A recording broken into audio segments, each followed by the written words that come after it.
World leaders are arriving for the much-anticipated Coalition of the Willing meeting on the Ukraine crisis. Held on Friday, October 24th, the summit gathers top officials and defense allies to discuss next steps in addressing the ongoing conflict. Diplomatic convoys and security escorts filled the venue as leaders entered for closed-door talks. The meeting aims to strengthen coordination, explore peace efforts, and potentially announce new commitments to support Ukraine. As tensions remain high across Eastern Europe, today's Coalition of the Willing gathering could mark a pivotal moment in shaping the next phase of the Ukraine crisis. All our friends on the call, we can see you all in front of us.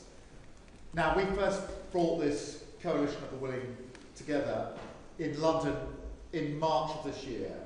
And since then, I'm really pleased to say that we've got a group now of more than 30 nations who have been unwavering in our support for Ukraine and a just and lasting peace. And I would say that today we're more united in that than ever before. United with President Trump in our calls to end the bloodshed. We all agree that the fighting must stop and negotiations must begin from the current line of contact. President Trump is right to impose sanctions on Russia's oil majors, as we all have done. And now we need to maintain that pressure until Putin shows that he's actually serious about peace. Vladimir, you've said for months now that you're ready for a ceasefire and ready to meet Putin. You've shown that leadership. But Putin continues to meet initiatives for peace by stonewalling and playing for time. In the last few days alone, Putin has rejected the opportunity for talks once again. Instead, he's making ludicrous demands for Ukrainian land which he could not take by force. Now, of course, that's a non-starter. At the same time, he continues to target Ukrainian civilians and energy infrastructure ahead of winter, all aiming to maximise human suffering. So this is the time for pressure, because that's the only way to change Putin's mind, the only way to bring him to the table and stop the killing.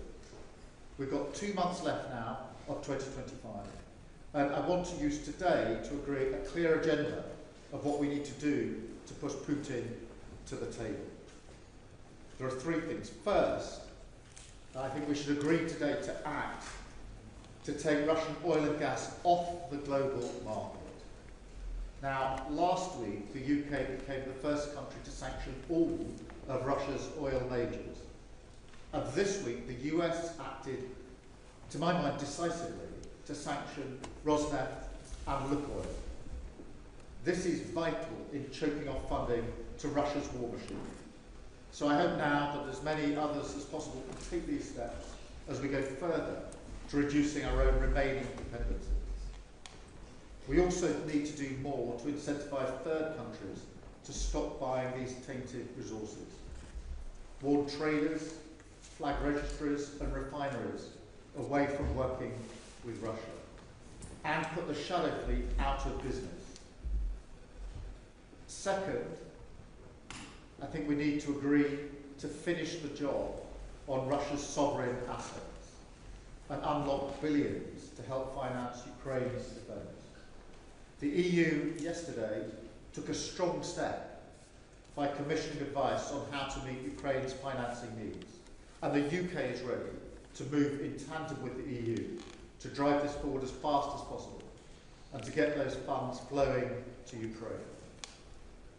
Third, we need to strengthen Ukraine's air defence and the energy support that it needs, and this is becoming urgent, to protect its civilians and rebuild its critical infrastructure. So I'm pleased that we're accelerating our UK programme to provide Ukraine with more than 5,000 lightweight missiles. This means we can deliver an additional 140 missiles ahead of schedule to boost Ukraine's defences through the depths of winter. Fourth, we need to keep up the military pressure on Putin through the continued provision of long-range capabilities And we've all seen just how effective these capabilities are. And finally, while now is the time to prioritise pressure, we must keep working on our security guarantees where we've made so much progress in recent months, including the multinational force Ukraine, so we're ready to uphold a future peace. Vladimir, the Coalition of the Willing is with you every step of the way. Together we will keep backing Ukraine so you can head into winter and into potential negotiations from a position of maximum strength. That's how we'll reach a just and lasting peace. So let's focus today on how we can keep dialing up the pressure on Putin to finally bring him to a negotiating table in good faith. And now let me pass over to the co-chair, Emmanuel Macron. Emmanuel.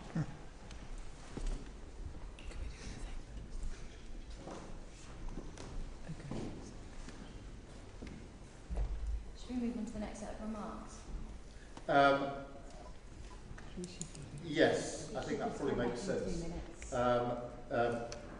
In peace, and neither surrender nor personality of permanent conflict. And this is where Russia is the opposite, the one to have launched this illegal and unjustified war, until now to have refused. Here, I totally agree with all the points you made. We will deliver the weeks to come on additional efforts in our discussions, but we all share the same objectives, meaning giving visibility and providing financing. Air defense capacities, long-range capabilities, drones and anti-drone systems.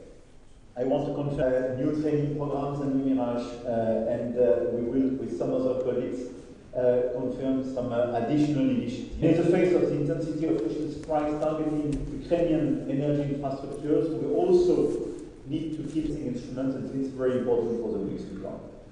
In parallel, we have to consider the Europeans for the very first time. And the efficiency normally of the sanctions should clearly impact the financing of the war effort in Russia. And we have to follow up. We must now work and clearly follow very carefully oil and gas as the key points to be sanctioned.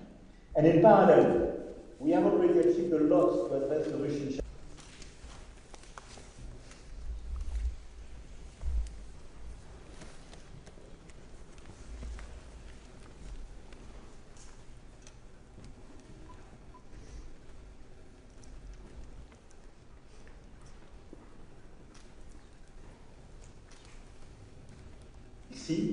And we have a broader initiative because this is northern, western, and southern France where we clearly address the threat of the shadow fleet.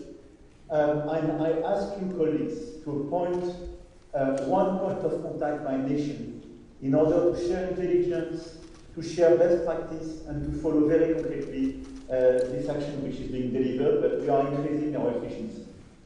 My third remark is to follow up and lasting settlement of the war, and this is about regeneration and long-term effort for the day after a ceasefire in Ukraine.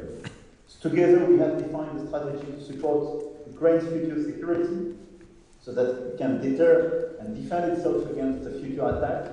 And I want to thank once again all the shots for the great work. And it's very important to follow up our effort, to follow up the planification, and to continue the work to engage with the US.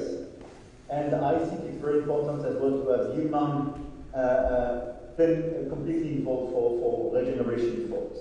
We also have plans in place to deploy a multinational force Ukraine once hostilities have ceased, with a view to help secure Ukraine's skies and seas and regenerate Ukraine's armed forces, with support and input of 25 participating countries. So it's very important to continue this effort, this planification, and all the precisions we want to get from our US colleagues. I don't want to be longer. I totally concur with what she has said, and once again, thank you very much to all of you, and thank you, Volodymyr, to be today in London after your presence in Brussels. And I think after the great announcement of the US President during the past few days, this is clearly a new move forward. Thank you so much, Emmanuel. Let me immediately pass over to Vladimir to address the meeting. Thank you so much, dear friends. I'm glad to see you, and thank you for participation here. Thanks to other leaders, of course, and representatives. Today with us is the new Prime Minister, as Emmanuel said, Prime Minister of Japan, Takaichi Sanae. Thank you. And Japan is now paying more attention to defense, like many other nations, and we are ready to work with you closely. So our priorities for today, number one is air defense and energy, and Kir said about it. And you can see that Putin has not achieved any of his real goals on the ground, no gains on the front line. And he turned to what he truly believes in, terror. And of course we need to protect our critical infrastructure and prevent any blackouts. Our team will give your teams the key measures to help our energy sector, and this covers equipment and other items, and we are also talking about gas. Yes, we need a significant amount of imported gas for the coming winter because Russian strikes hit our production, and we are already working with Norway, and Norway has been very helpful on this. Thanks, Jonas. And I urge everyone who understands this priority to help us finance the necessary volume of imports. Next, air defense.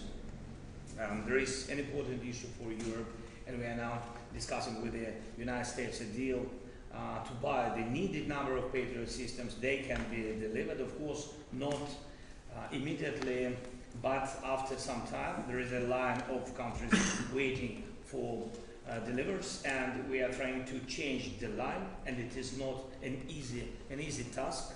And there are already a significant number of Patriots and other air defense systems in Europe that fortunately are just on standby, and we could use them now to protect lives. So we don't have to wait the line, and it would be very useful if we could get these systems now also from Europe and then replace them later when our turn comes in the deal with the Americans. And I ask every country that has these systems to consider this practically. Third, sanctions. Thank you to the UK and the EU and Canada and Japan for the sanctions against Russia, for the war, as well as everyone who joins in these efforts. And now there is one more important decision by the United States of America, sanctions against two large Russian oil companies.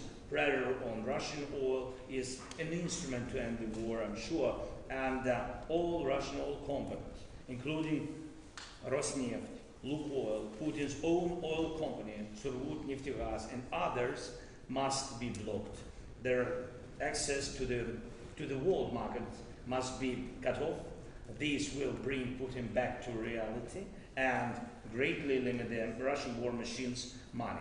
And I thank President Trump for his path of pressure, and I thank the countries that are already taking these steps. And I ask all the others to join. One more point, diplomacy. Right now, Russia does not want to end the war, and Putin does not want any proper meetings. Everything Putin does is an attempt to delay new forms of pressure.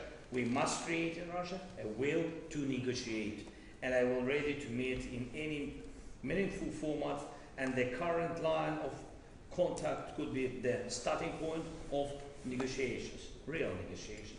And we must all remember that the issues of territorial integrity, as well as any alleged trade of lands, must not pay off the aggressor or reward any future aggressions in the world.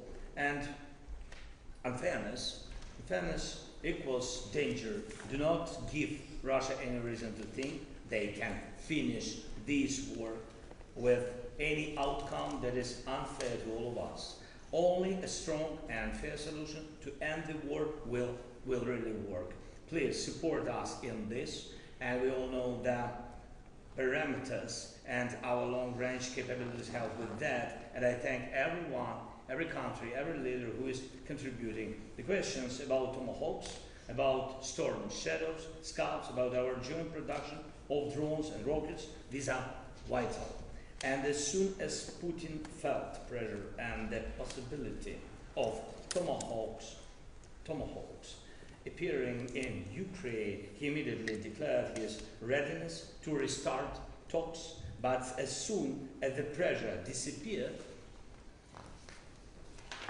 he abandoned diplomacy again. So it's obvious for us what to do. We need more deep strike capabilities. And one more point, I urge you to push your team so we can finalize, together with our team, finalize work on a future framework of security guarantees. On the day the war ends, we must be ready with all the security guarantees. And right now it's time to practically implement all these initiatives like Coral Safe and supporting capability coalitions. In July, by the way, in Rome, the coalition reaffirmed to provide 40 billion euros in military support of our security and defense force, and we need to implement that. Thank you, friends. Thank you so much, Vladimir. I think we're moving into private session now.